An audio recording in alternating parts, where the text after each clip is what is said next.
Hello everyone and welcome to my channel. Let's discuss Procreate today and how to use the drawing guide. Let us begin with a blank screen.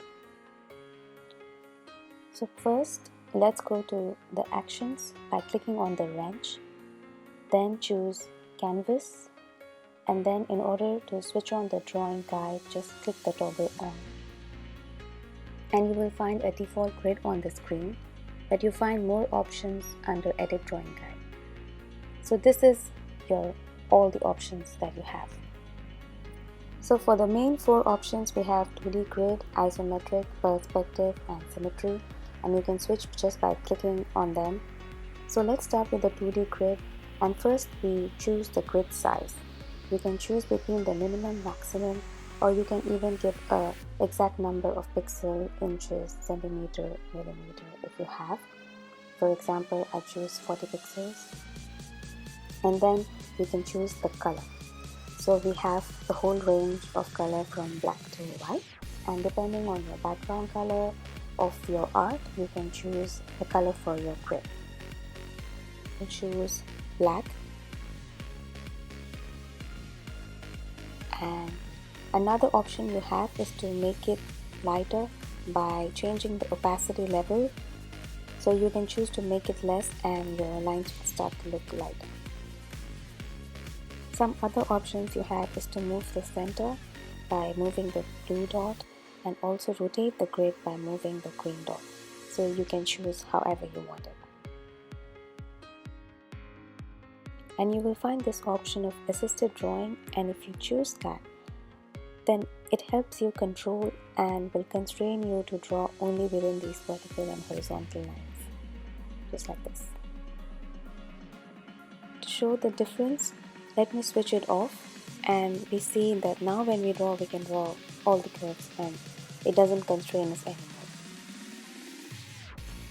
So now let's move to the second option of isometric, and if you see, you will find this grid pattern is different from 2D, and what it can help you with is in creating 3D diagrams. So if you choose assisted drawing, it will only allow you to draw within these lines. So for example, here I'm trying to draw a cube, and it becomes very easy if I choose the isometric grid.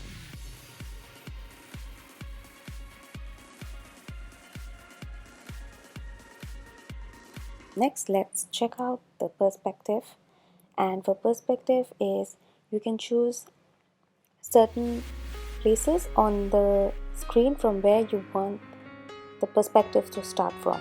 So for example, here I chose these points, and you will see that the grid lines are starting from those points. And if I want to draw something, let's clear the layer first, and then you start from those points, and you can for example, I draw some lines and some street, so this is how you can do it.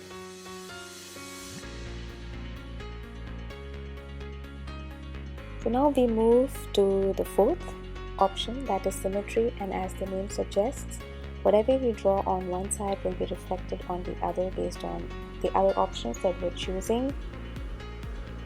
So you have vertical, horizontal, quadrant and radial, and by default you get the vertical first. So whatever you draw on your right or your left side will be reflected automatically. So let's choose the second one, horizontal, and here whatever you draw on the upper or the lower half will be reflected on the other. So let's choose the next one, that is quadrant.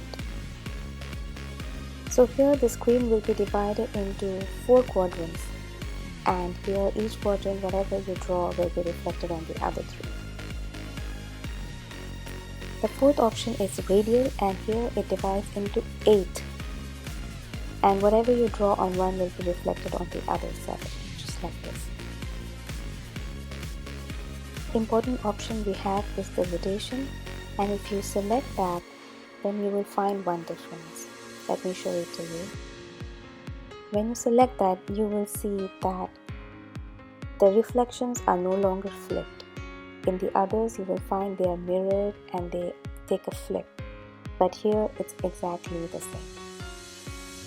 So I hope you find all these options and you've understood them now, and you can use them however you want it. And I hope this video was useful for you. Thank you, and I will see you in my next video.